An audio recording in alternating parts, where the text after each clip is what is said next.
So tonight, let me continue. Maybe I should just say two more. But I will just say that I will want to retitle it by saying, now in the year end, how do you respond? Now in the year end, how do you respond to it? What are you doing? What are you doing about that end? That time? Now that you are in the year end, you are all looking forward. I want to be there. We pray to be there. We wish to be there. We long to be there. Now that you are there, what do you do? How do you respond? How do you respond that God has made you to see it? There was a man that God used a man to declare in his own set of last days. He declared, having done it all. 2 Timothy chapter 4. 2 Timothy chapter 4. Verse 7. Maybe we should read verse 8. If you are there, let's on our feet quickly and let's just read that. Maybe I'm just trying to ramble into it tonight and then we can go to pray. Now, verse 7 and verse 8, I'm just going to read. Let me just read because of our time. I have fought a good fight. I have finished my course. I have kept the faith. Henceforth, there is laid up for me a crown of righteousness, which the Lord, the righteous judge, shall give me at that day, and not to me only, but unto all them also that love is appearing. That was the declaration. In the end, the end days of Brother Peter, Brother Paul. You can take note of that. You can take note of that verse 6. That verse 6 says, for I am now ready to be offered, that to be killed. And the time of my departure is at hand. These are the last days of his life. But in the last days of his life, when he sees that end, how do we do? What do we do at that time? How do we respond to that period? Father, we are grateful for the privilege of life. It's amazing that we can see the last Wednesday in the year 2021. Lord, we cannot but give you praise. For you are the only one that masterminded this. You masterminded it, and Lord, you are the reason. And we want to worship you. We want to thank you. Lord, it's time for us to just have a little moment to just think and look into the privilege you have given to us and to respond properly. So that, Lord, if we have more opportunity, we can live our life more to your praise. Amen. Holy Spirit of God, I'm what you pray tonight that help this truth into our heart once again. Amen. And Lord, help us to be grateful before you tonight. Amen. Thank you for all that you've done now. You, Lord. For in Jesus' name we have prayed. Amen. And all the people say, yes. Yeah, you have longed to see this moment. It happened in my presence and I rejoice. Today happened in my presence and I'm rejoicing. Shake hand with me. Let us shake hand with one another. Congratulations.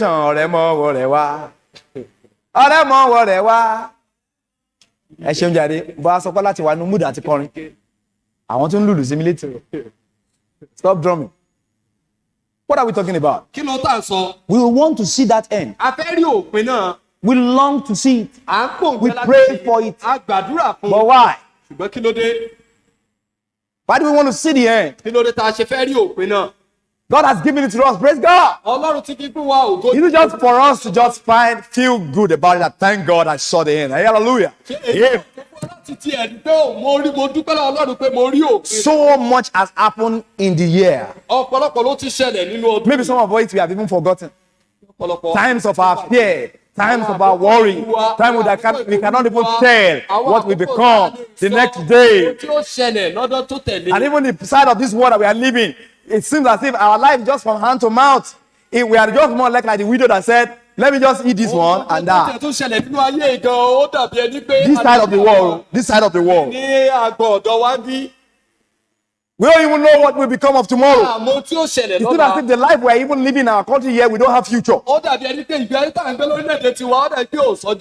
in it all, God is always faithful.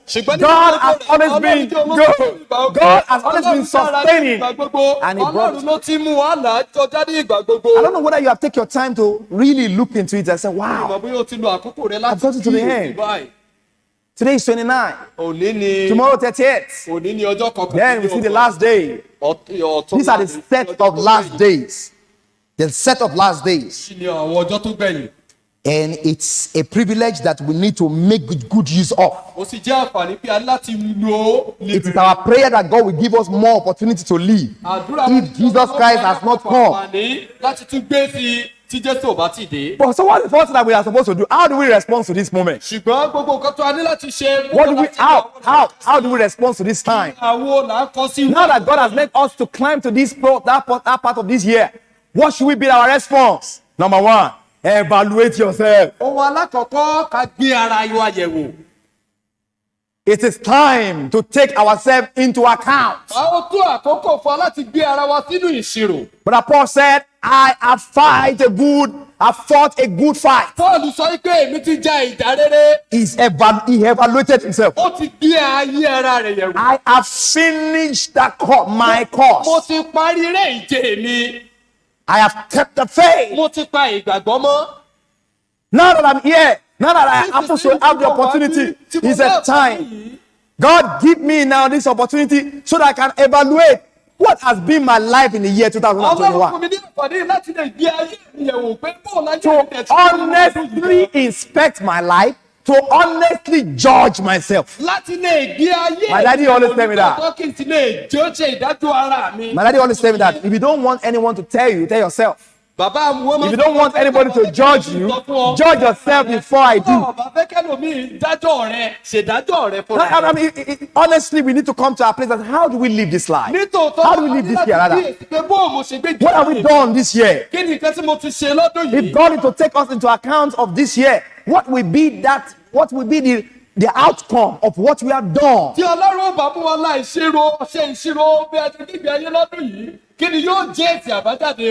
If God had to take you to sit down now and look at the video of what you have done, can you remember every choice that you have made this year? You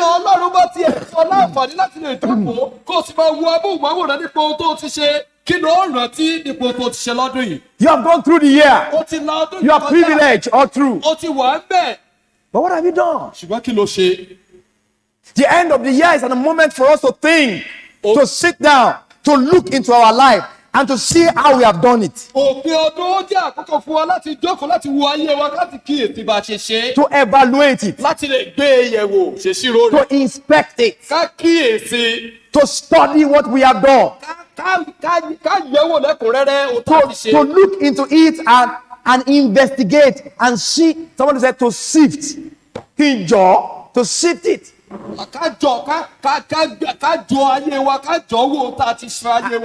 look what goes to the right side and what goes to the wrong side. It is worthy of life to get to the end and evaluate. To evaluate simply means to determine and to look into what you have done and fix what should be your value. What is the value? What is the value? What is the worth? What's the worth? When students go to school in the old time, the worth of their work will be given to them at the end of the day. They work at a staff. They work at a staff in offices. And at the end of the year, at the end of their serving time, they will give them what they have àwọn tó worked. ṣiṣẹ́ láwọn ilé iṣẹ́ gbogbo ní òpin ọjọ́ wọn wọ́n fún wọn ní ohun tí ó tọ́ sí You wọn. ought to give yourself what is the worth of your living this ìwọ year. náà ní Give it láti to fún yourself. ara rẹ ní ohun tó tọ́. Know yourself. Gbé ayé rẹ. Value yourself. Gbé ayé ara Look rẹ. into it as a believer. What have you done? Gẹ́gẹ́ bí onígbàgbọ́. How have you lived? Bó ti ṣe bóòlù ti ṣe gbégbé ayé. First, evaluate yourself towards God. Alákọ̀ọ́kọ́ gbé ayé rẹ sójú òṣùwọ̀n. Evaluate yourself towards God. Gbé ayé rẹ sójú òṣùwọ̀n. How do you serve God this year? Bóòlù ṣe sin Ọlọ́run lọ́dún yìí. You probably have complained about what God has not done for you. O ìwọ tí ẹ̀ ń kùn ó sì ń sọ nípa ojú You probably have felt bad that you have not gotten things that you expected from God this year. ti banújẹ́ kan pé ò tí ì rí ohun tó rò pé ó yẹ kó You probably fed up at one time and you just don't really consider what God thinks in your life this year. But listen now, what have you done towards God? tí ẹ ti rẹ̀ wọ́n tó ti sọ ní ò ná ní ohun tí Ọlọ́run fẹ́ kó ṣe mọ́ ṣùgbọ́n wò ó kí ni wọ́n gan ti ṣe fún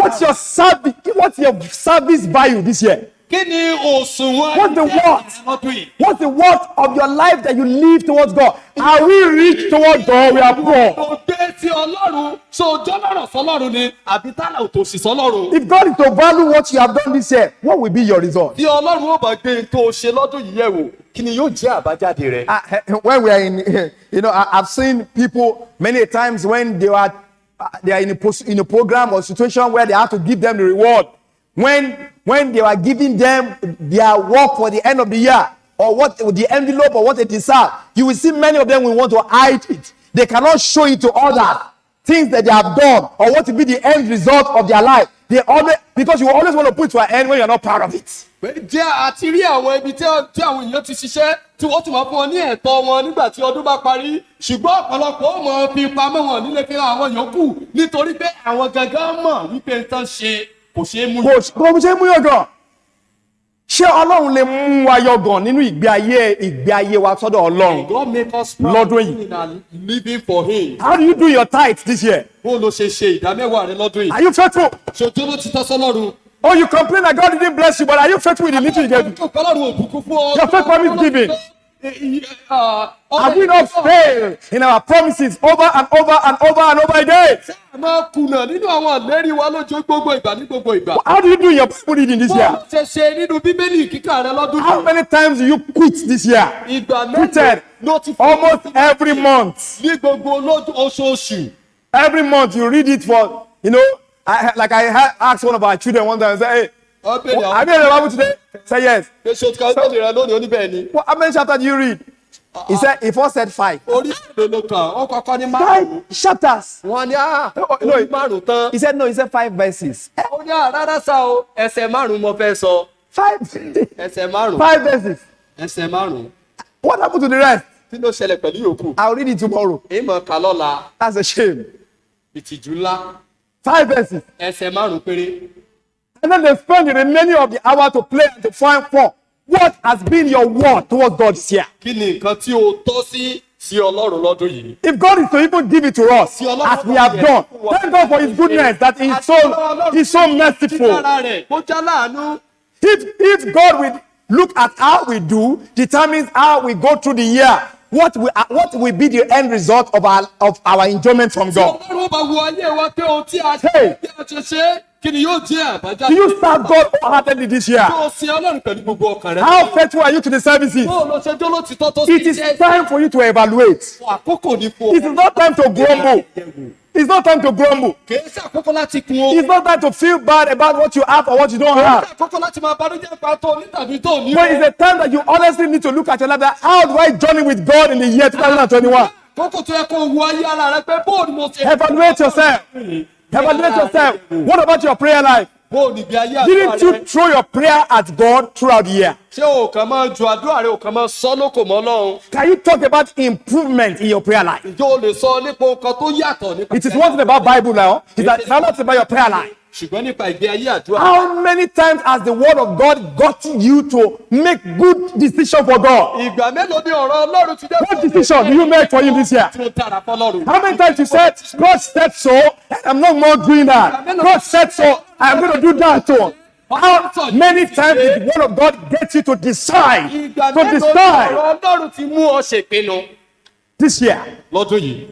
Time to evaluate. Àkókò láti gbé. Time to inspect our life. Time to put value of what we want. It's time that you need to take yourself into your own account. Àkókò ní láti lè fi ara rẹ sínú ìṣirò. My time is running. What is your worth in your service to the Lord this year? What about your work? Iṣẹ́ rẹ gan tó o ṣe lọ́dún yìí. Iṣẹ́ rẹ tó o ṣe lọ́dún yìí. Your work this year. Iṣẹ́ mi tí mo ṣe lọ́dún yìí. My work this year. What is the value of our work this year? Kí ni òṣùwọ̀n rẹ̀? Kí ni ìwúlò rẹ̀? How do you work? How do you work hard? Ṣé o ṣiṣẹ́ dáadáa? Do you do things that you can say, Lord, I have done my best in my work today, and you can see my best was enough? Sáàlì àti ṣiṣẹ́. Students, Students, in your reading, do you study more this year or you cheated more? Ẹ̀yin ọmọléèwé ṣé ẹ kàwé dáadáa lọ́dún yìí àbí ẹ jíwèé? Can you talk about improvement in your academics and your daily duties? Tẹ̀síwájú àti àyípadà nínú ẹ̀kọ́ rẹ̀ àti iṣẹ́ ojú rẹ̀. You that you work in the offices, how faithful are you to government? Bó o lẹ ṣe jólótìtọ́ síjọba. Ọ̀gá ọ̀tá, ohun aláàrú òpè. Ẹ̀yin ìyálọ́jà, ṣé ẹ jẹ́ olóòótọ́? Are you faithful in your marketplace? Ṣé Ọlọ́run lè bùkún iṣẹ́ rẹ lọ́dún May yìí? God bless your work this year. Evaluate your work. Gbé iṣẹ́ The Bible said, whatsoever your hand findeth to do it with thy mind. Can you say you have done your work with your mind? Let's hear that a man. Ó ní ìwọ wo ọkùnrin ni. Diligent in his business. Takuntakun lẹ́nu iṣẹ́ rẹ̀. He will stand before king and not me men. Yóò dúró pẹ̀lú àwọn lọ́balọ́ba kì yóò sì dúró pẹ̀lú àwọn èèyàn lásán. Can God really bless the work that you have done? And as I said, in the evaluation of your work this year, I can say you worked hard. Ìjì Ọlọ́run lè bùkún iṣẹ́ rẹ. Can God say, well done? You have come to the end so that you may evaluate your life. Mo ti dé òpin kò lè gbé ayé. So that you can know how to approach it next year. Kó o lè mọ àtọ́kọ̀sí lọ́dún tó ń bọ̀. If there's anything that you need to really do at this time, is to look at your life yesterday compared to today. What have you done? What have you done? Don't show me. Don't show me things you have done. Show me what you are doing now. Evaluation. Fixing the value of what we have done. How do you live towards God this year? How do you live towards God this year? How do you live towards your world? God still bless those who work hard. God still reward hard working. God still give rest of mind to those who serve faithfully. Nigeria of today does not even value working again.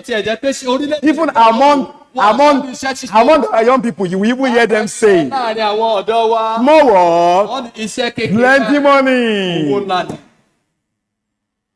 Everything in our world today discourage us to honestly work. But not God of the Bible. Joseph in Egypt, God rewarded his hard work. God will still reward you when you work hard. Listen now, I have many things I want to tell you about your work, about your evaluation. But totally I'll just make you see what has been your evaluation towards God. Towards your work. What about your family? How do you help family? What do you do with your family this year? Daddy or mommy, didn't you send your children to church while you stay back at home? Do you lead your children this year? What's your devotion life? What's your honest life? Have you been able to show them the value of responsibility? Can you say your family stay together, stuck together through this year in their service, in their worship, in their lives? All the things they do. How is your family? What's your family life this year? Many things that I want us to look. All I'm telling you at this time that God has brought you to this end so that you may value what you have done.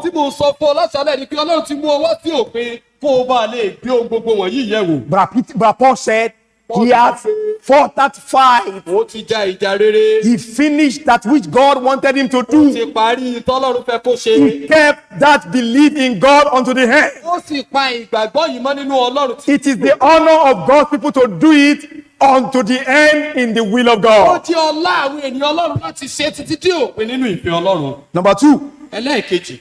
what do we do in the time that we were, now that you are in year end? Nísinsìnyí tó How do you respond? First, evaluate yourself. kọ́ gbé ayé rẹ yẹ̀ wò. Secondly, Ẹlẹ́ẹ̀kejì. be thankful. Jẹ́ dúpẹ́, jẹ́ ẹni tó ń dúpẹ́. Be thankful. Jẹ́ ẹni tó ń dúpẹ́. In fact, when you evaluate your life properly, Kódà you will understand how much God has done for you this tó year. o bá gbé ayé rẹ yẹ̀ wò dáadáa, ó ní òye ohun tọ́lọ́run ti ṣe fún ọ lọ́dún yìí. Psalm 105, verse 1 and 2. Psalm 105, verse 1 and 2 makes us realize that we need to give thanks. Ẹsẹ̀ ìkíní àti ìkejì rẹ̀. Psalm 105, Orin And- Dáfídì àròlélọ́gọ́rùn-ún. verse 1, Ẹsẹ̀ ìkíní àti verse 1 and 2 says, ìkíní àti ìkejì rẹ̀. I'm just going to read it here. Okay, say, oh, give thanks. Oh, give thanks unto the Lord. Call upon his name. Make known his deeds among the people. Sing unto him. Sing psalm unto him. Amen. Talk ye of all his wondrous works. Amen. How do I talk about the wondrous work of God? Bó ní ṣe sọ nípa iṣẹ́ ìyanu Ọlọ́run. When I don't sit down to actually look into what God has done. Tí ìbájókòó láti kíyèsí ohun tọ́lọ́run ti ṣe. It is a time, this time of the time of the year end is a moment to sit down and count your blessings. Ó jẹ́ àkókò láti jókòó fún ọ láti máa ka àwọn ìbùkún wa A lọ́kọ̀ọ́. moment that we want to show our appreciation to the time that God was there all the way unto the end for us. Àkókò tí ó yẹ ká fi ìdúpẹ́ wa hàn. A moment to give thanks. Fún wa nínú A ẹ̀gbọ́n. moment to take stock and list it by the reason of experience. I knew God helped me. I saw God bless me. I saw him answer my prayer. Àkókò tí ó yẹ ká dúró ní pé nítòótọ́ mo mọ̀ yí pé Ọlọ́run fẹ́ mi, Ọlọ́run bùkún fún mi. Ó You sì see, dáhùn àdúrà mi. sometimes I was reading a book and it said in the year, sometimes in America, a restaurant Ní àkókò kan. in the time of Thanksgiving, Ní àkókò ìdúpẹ́. in the time of Thanksgiving, they make an advert publicly Wọ́n kàn bẹ̀rẹ̀ sí ní kéèkì. and say, Thanksgiving made easy. Pé ìdúpẹ́ ó á mú rọrùn. See, it's talking about time of Thanksgiving. You know, everything you need for your Thanksgiving celebration, just walk into a restaurant, you see everything. Àkókò ìdúpẹ́ yìí gbogbo tó nílò láti lè fi ṣe àjọyọ̀ náà ṣàgbọ́n ní oúnjẹ wa wá ó rí. They call it Thanksgiving made easy. Wọ́n sọ pé ìdúpẹ́ á mú rọrùn. But have you found that in the nature of man, it's not really easy to thank God? To Ṣùgbọ́n tí a thank. mọ̀ pé nínú ìṣẹ̀dá ènìyàn kò rọrùn dáadáa láti It's dúpẹ́. not as if man, the fallen man, the depraved man of sin, you and I, it's not as if we are not wired to thank. Ó dàbí ẹni pé àwa ìṣẹ̀dá ẹ̀ṣẹ̀ yìí àárín tó rú ọ́tọ́kẹ́ We are láti prone dúpẹ́. to be selfish. A máa ń jẹ́ We are prone to be onímọ̀tara ẹni nìkan. self-centered, to be self-sufficient. Ẹni tá a rò pa akójú òṣùwọ̀n fúnra wa. We are proud, A máa ń gbéra ga. arrogant. A máa ń ní It's as if we just take the glory of things we do. Ó dàbí ẹni pé a máa ń kàn gba gbogbo ògo tá a ṣe ni. Èmi àti kára mi sọ àti kára mi jí. It seems it's just normally, it's so easy for us to take glory of things of Ó what we kàn do. rọrùn fún wa láti máa gbògo. That's why in the Bible, God does not make Thanksgiving a debate. Ìdí ni tó jẹ́ pé Thanksgiving things you like to do or you don't like to do. Every time you see Thanksgiving in the Bible, it's a command. Gbogbo ìgbà tá a bá ti rí ìdúpẹ́ nínú Bíbélì àṣẹ ni. God had to command us to thank. Ọlọ́run láti pa wá láṣẹ láti dúpẹ́. God had to command us to give praise. Ọlọ́run ní láti pa wá. Over and over and over and over again. You see, God wants you, He commanded you and I to look into our life and see what He has done and give Him the word of thanksgiving. Ọlọ́run pa wá láṣẹ láti wo ayé wa ká wo tó ti ṣe ká ti fò ní. At the death of this last day, how much time have you thanked God? Nínú àkókò tó gbẹ̀yìn yìí. Do you plan to take a time aside just to thank Him? Aṣọ tí ẹ̀yàn láti Is it your plan? Ṣó wà nínú ètò rẹ̀? Because a man who thanks realizes that he is he is not capable on his own. torí pé He has not done anything of his own. ó kíyèsí pé òun ò tó ní àyè ara òun. Thanklessness is a mess in the life of believer. To be àìdúpẹ́ thankless ó búburú is a mess. nínú ayé onígbàgbọ́. It's a mess. ìríra ni nínú And it messes everything up. ó sì máa ń jẹ́ kí ohun gbogbo yòókù. Unthankfulness slays God's blessing in our life. àìlè dúpẹ́ ó máa ń pa ìbùkún Ọlọ́run láyé wa. Hey, God wants you to learn to know. Ọlọ́run fẹ́ ká kọ́ láti You've got to sit down ó láti jókòó. and see that the blessings of God in Christ and everyday blessings, they are a debt that is unpayable. pé ìbùkún Ọlọ́run nípasẹ̀ Kristi àti gbogbo ìbùkún ojoojúmọ́ yòókù. They are unpayable. wọ́n jẹ́ gbèsè tá a lè san. You see, we need to carry the sense that it's a debt. a ní láti ní òye pé ìgbèsè ni. But it's a debt that we cannot pay. ìgbèsè tá a wá lè san ni. Máa fi ijó san díẹ̀ fún irọ́ ni o lè san. I will pay Ijó ò lè san. through my dancing. Máa fàtẹ́wọ́ san díẹ̀ fún Pay irọ́ ni. through dancing. You cannot pay it through clapping. Kí ni máa fi san ó lè bàbá? What can I use So to see, pay your goodness? There is nothing. but he wants to carry the idea that it's a debt that you need to always respond to by doing by giving that surrenderedness of yourself. I don't have anything that is worthy of paying, but I give all myself to you to value it, to show that I value it. Ọlọ́run mo jọ̀wọ́ ara mi sílẹ̀. Look at these two things. Wo nǹkan méjì. Thanklessness Àìdúpẹ́ is ingratitude. àìmoore ni. When you don't give thanks, tó o bá dúpẹ́ you are ungrateful. o já láìmoore. That's right. Thanklessness is ungratefulness. àìdúpẹ́ àìmoore ni.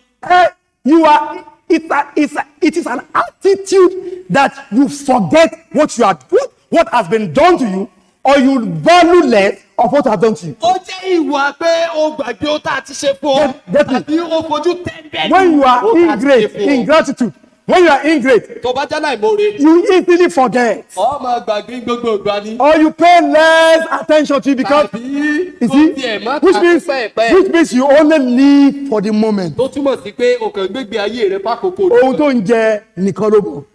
Tó bá ti tán, o ti gbàgbé. you only know what you are eating. Once it is finished. You live that's all. only for the moment. òun kàn gbégbé ayé It's pákókó. an ingratitude. ìwà ìmoore ni. To be thankful, to be unthankful láti má dúpẹ́. is an attitude of not being grateful. jẹ́ ìṣe àìmoore. And somebody said, what caused that? ẹnìkan sọ béèrè pé kí ló fà yìí. Comparison. ìfira ẹni wé ni. That's right. He has it, I don't have it. àwọn ní èmi ò ní. Comparison. ìfira ẹni wé. Every time you set your eyes on somebody else's app that you don't have, you will never be grateful. tó o bá ti gbójú rẹ lórí hòtẹ́ẹ̀lì pé ní tí wọn ò ní o lè. No, you can't be grateful. That's right. And but let me tell you something. Títí ayé ìparí, ó máa rí nǹkan tó rí inú ẹ lónìí. and forever you definitely. So, tó o bá níwà grateful, tó wà grateful láyé nù. Tó o bá jẹ́ kó, to be great. if you let that spirit get hold of you, so you will be. tó o bá jẹ́ kẹ́mi kó di ọ̀mù bí ó Àwọn bàbá wọn ní ìka wa ọ̀dọ́gba, àárẹ̀ rí. ti àwọn Kò lè rí bákan náà. are not equal. So, you keep on looking at somebody else, you will never be grateful. ìwọ máa wẹ lómi ò lè mọ̀ọ́rẹ́ láíláí. That's Bible. Why are we ungrateful? Why is that attitude of great? Comparison. Another one, discontentment. ẹlẹ́ẹ̀kejì àìní. Kòtó yìí náà ni. Wọ́n sì ní kòtó ní sọ́kìdí o, ní sọ ní àwọn o, kòtó nǹkan. A man said, ẹnìkan sọ pé I wept. ó ní mo sunkún. I wept strongly mo sunkún gan. for not having shoes. láì ní bàtà. I wept wọ́n kàn sunkún ni o. until I saw a man that has no feet. àfìgbà tí mo rẹ́ nìkan tó wọ̀ lẹ́sẹ̀. Then my tears omijé mi sì gbẹ. dry. omijé ojú mi gbẹ. That's how many of us are. ọ̀pọ̀lọpọ̀ wọ́n ṣe. Many human beings will not know the value of what they have until they lose it. a ní mọ rírì ohun tá a ní àfìgbà tá a bá pàdánù rẹ̀. Are you contented? so nítẹ̀lọ́rùn. Are you satisfied with what you have? tẹ́ lọ́rùn pẹ̀lú tó ní. So thank God for what you have and trust Him for the rest. dúpẹ́ lọ́wọ́ Ọlọ́run fún tó ní kò sì gbẹ́kẹ̀lé fún yòókù. Comparison, discontentment, ìfi ara wéra ẹni àti ẹ̀nítẹ̀lọ́rùn. expectation every time. Oh, expectation is a problem too. Always wanted to see more. Atàfẹ́ rí púpọ̀ sí púpọ̀ sí. Trust God for it. Gbẹ́kẹ̀lé Ọlọ́run fún. Don't let me dwell too much on this line. Sinmi lórí èyí púpọ̀. I hear two things I want to show you there. Hey, listen now. Thanklessness is not only ingratitude, Àìdúpẹ́ kìí ṣàìmoore nìkan o. it's also insult. Ó jẹ́ èébú. It's an insult on God to be thankless. Ó jẹ́ èébú sí Ọlọ́run láti mọ̀ lè dúpẹ́. Ṣé èébú ni ká pè? Insult. Àbùkù. Thank you. Insult. Àbùkù ló jẹ́ You sí say Ọlọ́run. what do I mean by that? Kí ni mo túmọ̀ èyí? Every man that is unthankful, when you refuse to be thankful, when you refuse to give God the thanksgiving for all that He has done, you have refused to acknowledge God as the source of life. Tí o bá kọ̀ láti dúpẹ́ lọ́wọ́ Ọlọ́run fún gbogbo tó ti ṣe, ò ń kọ̀ láti mọ Ọlọ́run. Pé òun ní ìdí ẹ̀.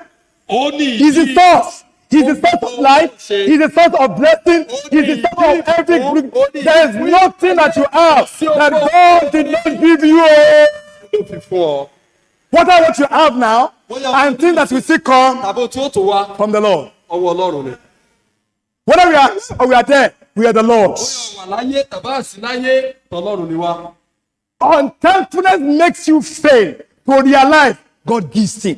God gives things. Ó máa ń kú ó kùnà láti And if the care is not taken, you will forget that God gives. tí ò bá sì kíyè sára ó He's the one that giveth liberally and upbraided not. Ó ló fi fún ni. Ó ń fi fún ni ní kí ló bá ọ̀rìn kì yóò wá. Ó ń fi fún yàfùnyàfùn ni o. Láì ní túbá ni wí. Láì bá ni wí. Ó ń fún yín lọ́pọ̀lọpọ̀. Láì bá ni wí. Ìkífẹ́. Tí n bá gbé búrẹ́dì jọ̀ǹjọ̀ǹ lẹ̀. Táwọn ọmọ bá wá ní dádì ẹ̀ fún mi búrẹ́dì tí mo gé e fún tó lọ. Tó tún padà wá tó ní dádì mo fẹ́ jẹ sí tí mo tún gé e fún tó lọ. Tó tún padà lẹ́gẹ̀dẹ̀ tó tún gé e fún tó lọ. Tó bá pa lẹ́yìn ẹlẹ́kẹ̀rin máa ń wọ̀ bí i àníyàn. Ṣé òun yìí kúrò jẹ ẹ̀? Ṣé wọ́n nìkan ni? Ẹ̀rẹ́gẹ́ mo bá wí. Bẹ́ẹ̀ni yẹn sì pọ̀ lẹ́ o. Ṣùgbọ́n èmi ti lẹ́tọ̀ mi fún tó wọ̀n mọ̀. I have another plan for that bread that he doesn't. But bless God, God's bread don't reduce. Ṣùgbọ́n búrẹ́dì Ọlọ́run kìí dínkù. When you are thankful, you acknowledge God is the giver. He's the giver of life. He's the giver of everything. And the remaining that I have not received, I can get more from Him. Amen. Amen. How do you respond tonight? Ìhàwọ̀ ló kọ sí láṣálẹ̀. It's time for us to give God praise. Àkókò ni fún ọ ní fún ọ láti dúpẹ́. It's time for us to imagine all that He has done. Láti kíyèsí ohun It's not time to evaluate what you have not done right. Pé iye ìwòwò tá a ṣe tán. The sin you have engaged in. Ẹyẹ ẹ̀ṣẹ̀ tó ti fira rẹ sínú The rẹ̀. things you have enjoyed doing over and over that God said no. Tó ti gbádùn ní gbogbo ìgbà tọ́lọ́ sọ pé rárá kò tọ́. Evaluate now. Gbé ìyẹ̀wò báyìí. Yeah, every wrong thing that you have enjoyed. Evaluate now. Tó ti gbádùn. Say, God, Lord help me. Lord help me. Lord help me. Ọlọ́run ràn mí lọ́wọ́. If you are going to give me the opportunity to see 2021 and 22, Láti rí ọdún 2022 yìí. there have got to be a lot of change in my life. Ìyípadà púpọ̀ gbọ́dọ̀ wà ní ayé. You will never make a good resolute if you don't have a good evaluation. O ní ìpinnu rere tí o bá ní ìgbéyẹ̀wò. Evaluate to resolute. Láti ní ìpinnu. If you don't evaluate, you can't resolute. Ìgbéyẹ̀wò o lè ní ìpinnu. And make this moment of thanksgiving. Praising God. Let it be a time that you specifically remember what He has done. Kí ó jẹ́ àkókò tó rántí ohun tó ti ṣe. Heavy head bow tonight. Orúkọ wa ti tẹ̀ bá.